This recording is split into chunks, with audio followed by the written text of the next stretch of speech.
Hello everyone. आज हम next topic discuss करने जा रहे हैं, that is the extraction of copper from copper pyrite और। देखो, इससे पहले हम आयरन की एक्सट्रैक्शन पढ़ चुके हैं, तो सेम वही मेथड जो हमने ऑलमोस्ट अप्लाई किए हैं वही मेथड यहाँ पे अप्लाई होंगे इस मेटलर्जिकल प्रोसेस के अंदर। सबसे पहला, अगर मैं कॉपर की एक्सट्रैक्शन की बात करूं, देखो कॉपर ये हो गया Cu आपके पास, और कॉपर पायराइट और स्टार्टिंग वाला लेक्चर है जो फर्स्ट लेक्चर है उसके अंदर मैंने और बताए थे कॉपर के, उसके अंदर कॉपर पायराइट और है जिसके अंदर कॉपर मिलता है CuFeS2 की फॉर्म में। ये आपके पास क्या है, कॉपर पायराइट, जिसको चाल्को पायराइट भी बोलते हैं। मतलब ये सल्फाइड और है किसका, कॉपर का, जिसके अंदर आयरन क्या है, इंप्योरिटी। अब यही और हमने क्यों लिया, क्योंकि जो कॉपर के और है बाकी और, उनसे इनकी नेचुरल अबंडेंस ज्यादा है, इसकी नेचुरल अबंडेंस ज्यादा है, तो मोस्टली जो कॉपर एक्सट्रैक्ट किया जाता है वो कॉपर पायराइट और से ही किया जाता है। तो कॉपर पायराइट और है, इससे हम कॉपर निकाल रहे हैं। बेसिक मेरा पर्पज ये है कि कॉपर पायराइट और से, इस फॉर्मूले से कॉपर को निकालना, प्योर कॉपर निकालना। तो सबसे पहली मेटलर्जिकल प्रोसेस के अंदर जो हम पढ़ते आए हैं वही, किसके अंदर सबसे पहले क्या किया जाएगा, और की क्रशिंग होगी, क्रशिंग एंड ग्राइंडिंग जिसके अंदर क्या किया जाता है, जो और है उसको पाउडर फॉर्म में कन्वर्ट किया जाता है बाय स्टाम्प मिल और बाल मिल। स्टाम्प मिल की हेल्प से या बाल मिल की हेल्प से, वो हम डिस्कस कर चुके हैं। सेकंड जो स्टेप होता है इसके अंदर, पहला स्टेप क्रशिंग ग्राइंडिंग हो गया। सेकंड स्टेप है, सेकंड स्टेप के अंदर हम क्या करते हैं, जो भी और क्रश और ग्राइंड होके पाउडर फॉर्म में आ गया उसको हम कंसंट्रेट कर लें। कंसंट्रेट के भी हमने बहुत सारे मेथड पढ़े थे।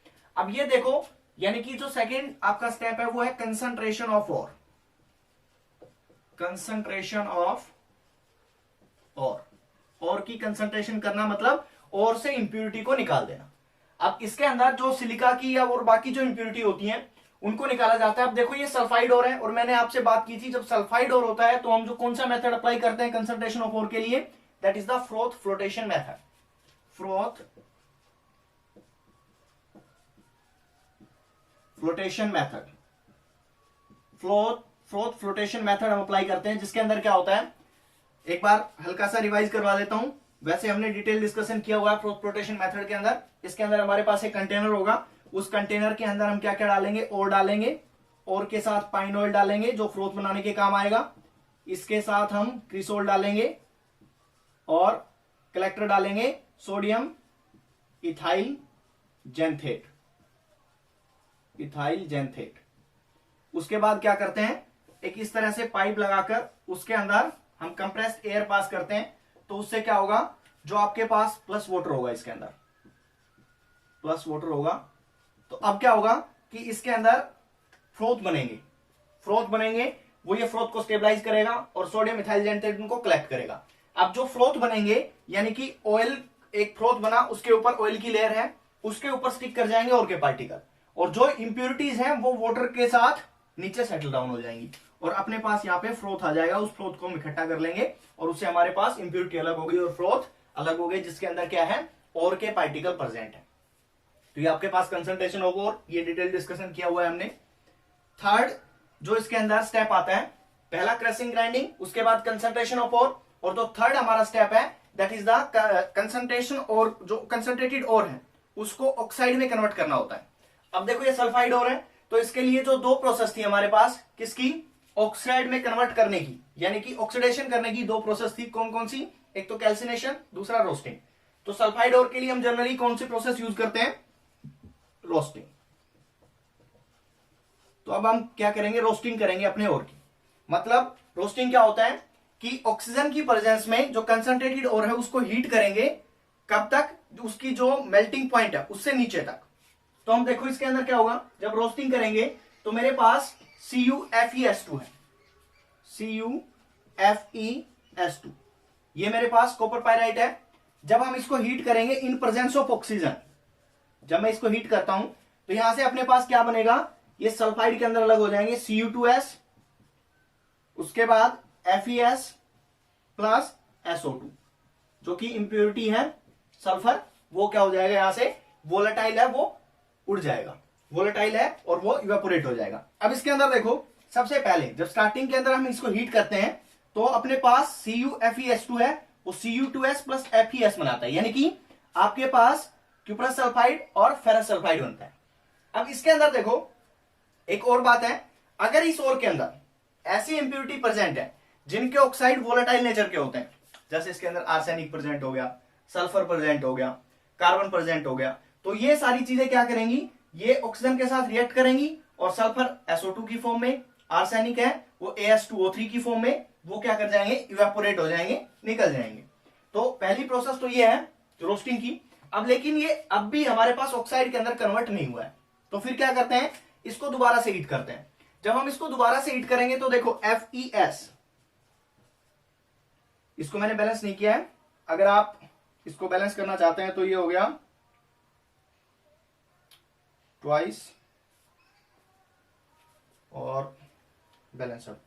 अब देखो FeS है, अब ये FeS जब ऑक्सीजन के साथ रिएक्ट करेगा तो यहां से FeO बन जाएगा एक तो फेरस ऑक्साइड, और साथ में SO2 गैस है वो इवोल्व हो जाएगी, SO2 गैस निकल जाएगी।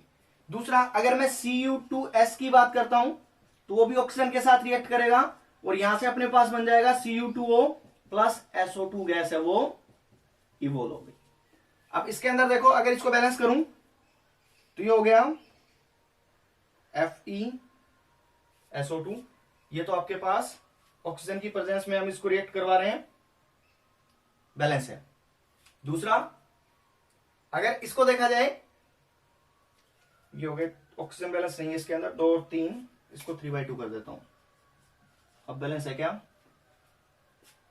3 बैलेंस है। अब इसके अंदर देखो ऐसे इसके अंदर इसको बैलेंस करेंगे तो ये हो गया 3/2, ठीक है। अब इनसे SO2 गैस निकल गई और FeO फेरस ऑक्साइड बन गया और Cu2O बन गया। ये जो प्रोसेस करवाते हैं रोस्टिंग की, ये हम करवाते हैं रिवर्बरेटरी फर्नेस के अंदर।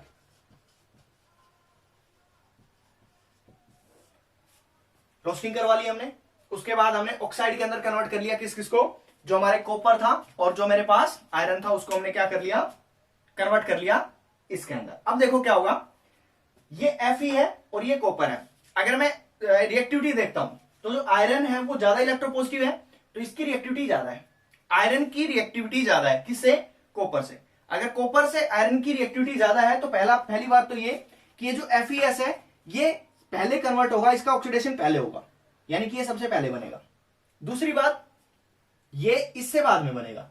अब चूंकि ये ज्यादा इलेक्ट्रोपॉजिटिव है तो अपने पास क्या होगा, जैसे ही Cu2O बना उसके साथ जो FeS बचा हुआ FeS है, कंप्लीट कन्वर्ट नहीं हुआ है, जो बचा हुआ FeS है वो क्या करेगा, इसके अंदर रिएक्शन कर जाएगा इन दोनों के साथ, क्योंकि ये ज्यादा इलेक्ट्रोपॉजिटिव है। अगर ज्यादा इलेक्ट्रोपॉजिटिव है तो ये बना देगा Cu2S, यानी कि जो Cu2S हमारे पास, एक तो ये रिएक्ट कम कर रहा है, दूसरा ये इसके साथ रिएक्ट करके Cu2O के साथ रिएक्ट करके FeS दोबारा से Cu2S बना देता है, यानी कि आपके पास कॉपर का सल्फाइड बन गया, साथ में और क्या निकलेगा यहां से, FeO, ठीक है। तो यहां तक अपनी होती है रोस्टिंग प्रोसेस। अब क्या होगा, मेरे को निकालना तो कॉपर है, तो बाकी जितनी भी इंप्योरिटी है उनको खत्म करना पड़ेगा, लेकिन हमें चाहिए सिर्फ कॉपर। अब इससे जो नेक्स्ट प्रोसेस होती है 4th नंबर पे जो प्रोसेस हम करवाते हैं वो होती है स्मेल्टिंग। अब स्मेल्टिंग प्रोसेस आपने पढ़ा है, स्मेल्टिंग के अंदर क्या होता है, रिडक्शन होता है, और रिडक्शन किसकी प्रेजेंस में होता है, कार्बन CO यानी कि कोक की प्रेजेंस में जब हम रिडक्शन करवाते हैं तो उस प्रोसेस का नाम देते हैं हम स्मेल्टिंग। अब क्या होगा, स्मेल्टिंग होती है, ये होती है ब्लास्ट फर्नेस के अंदर। ब्लास्ट फर्नेस जो हमने आयरन के केस में पढ़ी थी, ब्लास्ट फर्नेस। अब इस ब्लास्ट फर्नेस के अंदर हम क्या करवाएंगे, स्मेल्टिंग करवाएंगे। जो अपना और होगा, और प्लस कोक और प्लस SiO2, ये एज ए करंट हम जो आपके पास ब्लास्ट फर्नेस है उसके माउथ में डालेंगे और हॉट एयर ब्लास्ट करेंगे। अब क्या होगा, देखो जो और है, जो हमने ये वाला और डाला है उसके अंदर क्या क्या प्रेजेंट है, Cu2S प्रेजेंट है, FeO प्रेजेंट है। अब देखो ये जो कोक है इसका काम क्या है, इसका काम है कि जो ब्लास्ट फर्नेस है, कार्बन है, ये क्या करेगा, ऑक्सीजन के साथ रिएक्ट करके और वहां पे टेम्परेचर राइज करने का काम करेगा, मतलब ये फ्यूल की तरह काम कर रहा है कोक। और हमारे पास है ही SiO2 का क्या काम है वो देखो, जैसे ही मैंने डाला Cu2s प्लस FeO, तो क्या होगा, FeO है, ये एक इंप्यूरिटी है हमारे पास, ये इंप्यूरिटी है, ये इंप्यूरिटी है, उसके साथ SiO2 एज ए फ्लक्स काम करेगा, SiO2 इसके साथ रिएक्ट करेगा, और रिएक्ट करने के बाद देखो यहां से एक स्लैग बन जाएगा, और स्लैग क्या बनेगा, FeSiO3, that is the slag. क्या हुआ, हमारे पास एक स्लैग की फॉर्मेशन हो गई, ये इंप्यूरिटी थी, SiO2 एज ए फ्लक्स काम करेगा जो हमने ब्लास्ट फर्नेस के अंदर डाला है, और यहां से अपने पास स्लैग बन गया। अब इसके अंदर क्या होगा, देखो टेम्परेचर ब्लास्ट फर्नेस के अंदर ज्यादा होता है, तो ये सारी चीजें मोल्टन स्टेट में आ जाएंगी। अब मोल्टन स्टेट में आने के बाद अपने पास जो स्लैग है, वो स्लैग का डेंसिटी हम बोले मोल्टन स्टेट में वो कम होती है, तो ये ऊपर आ जाएगा, और नीचे आपके पास Cu2s बचेगा, और इसको हम क्या कर लेंगे, अलग कर लेंगे। तो हमारे पास ऐसे FeO की जो इंप्यूरिटी है वो एज ए स्लैग बाहर निकल गई। ये प्रोसेस थी स्मेल्टिंग। अब इसी के अंदर जो अपने पास रिडक्शन प्रोसेस है, उसके अंदर एक नेक्स्ट स्टेप होता है बेस्मराइजेशन प्रोसेस।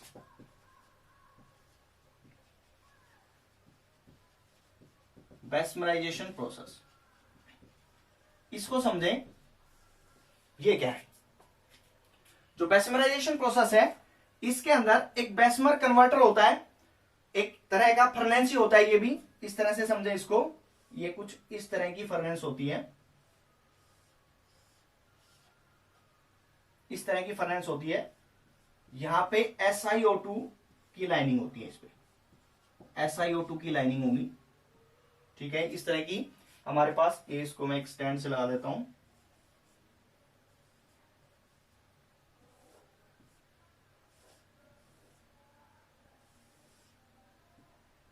ठीक है। इसके अंदर क्या होता है, देखो जो हमने यहां से जो हमारा बचा हुआ है Cu2s है, यानी कि ये जो अपने पास Cu2s बचा हुआ है, ये हमने इसके अंदर डाल दिया। जब इसके अंदर डाला, यानी कि देखो ये पहले वाली जो प्रोसेस है, उसके अंदर आपके पास एक तो स्लैग अलग हो गया, दूसरा बचा क्या, एक तो बचा था Cu2s, एक तो बचा आपके पास Cu2s प्लस, इसके साथ साथ और क्या बचा है, और इसके अंदर FeS भी, कुछ क्वांटिटी के अंदर FeS भी बचा होगा, कुछ क्वांटिटी के अंदर FeS बचा होगा, और बहुत ही स्मॉल क्वांटिटी के अंदर, या मैं बोलूं नेग्लिजिबल क्वांटिटी के अंदर FeO प्रेजेंट होगा। यहां तक स्मेल्टिंग तक FeO ऑलमोस्ट जा चुका, लेकिन बहुत कम क्वांटिटी के अंदर FeO प्रेजेंट होगा, साथ में Cu2s होगा जो कि यहां से बचा हुआ है, और कुछ क्वांटिटी के अंदर FeS होगा। ये जो कंबाइंड फॉर्म है किसकी, Cu2s प्लस FeS, इसको बोलते हैं हम कॉपर मैटे। इंपॉर्टेंट है ये, कॉपर मैटे बोला जाता है इसको। ये कहां से बच गया, ये हमारा स्लैग है, जब हम ब्लास्ट फर्नेस के अंदर ये स्मेल्टिंग करवाएंगे तो क्या होगा, स्लैग तो नीचे आ जाएगा, इस तरह से समझे कि हमारे पास नीचे, सबसे नीचे तो कॉपर मैटे बचेगा, Cu2s plus FeS liquid state के अंदर, और इसके ऊपर क्या होगा, स्लैग। तो ये स्लैग तो हमने बाहर निकाल लिया, हमारे पास अब क्या बचा है, कॉपर मैटे। इस कॉपर मैटे को यहां पे हम ट्रांसफर करेंगे। जब ये कॉपर मैटे हमने यहां पे डाल दिया, Cu2s प्लस FeS, ठीक है, और इसके अंदर क्या करते हैं, ऑक्सीजन ब्लास्ट करवाते हैं, O2 ऑक्सीजन डालते हैं। अब देखो क्या होगा, अब इसके अंदर मैं यहां पे लिख रहा हूं Cu2s प्रेजेंट है, FeS प्रेजेंट है, और साथ में अपने पास क्या है, ऑक्सीजन का ब्लास्ट करवा। जब ऑक्सीजन का ब्लास्ट करवाते हैं तो इसके अंदर देखो क्या होगा, रिएक्शन क्या होंगी, मेरे पास बचा हुआ है क्या, एक तो Cu2s और एक FeS, तो क्या होगा, FeS है वो रिएक्ट करेगा ऑक्सीजन के साथ, इस ऑक्सीजन के साथ जो हमने यहां से दी है, और यहां से बन जाएगा FeO प्लस SO2 गैस है वो इवोल्व हो जाएगी, SO2 गैस इवोल्व होगी, और अपने पास आ गया FeO। अब ये FeO चूंकि यहां पे बनेगा इस कन्वर्टर के अंदर, इसको बोलते हैं बेस्मर कन्वर्टर। अब इसके अंदर बनेगा तो SiO2 एज ए फ्लक्स काम करेगा, ये हमारे पास इंप्योरिटी, और दोबारा से स्लैग की फॉर्मेशन हो जाएगी, SiO2 के साथ दोबारा से स्लैग बन जाएगा FeSiO3 स्लैग, ठीक है। एक तो स्लैग की फॉर्मेशन हो गई, यानी कि FeS था उसको तो हमने किस में कन्वर्ट कर दिया, स्लैग के अंदर कन्वर्ट कर दिया। ये FeS किसके अंदर प्रेजेंट था, कॉपर मेटल के अंदर प्रेजेंट था, Cu2s के साथ।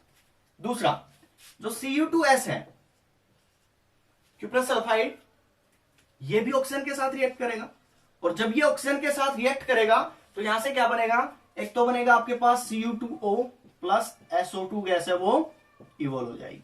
तो यहां से भी क्या हो गया, SO2 गैस है वो इवोल्व हो गई।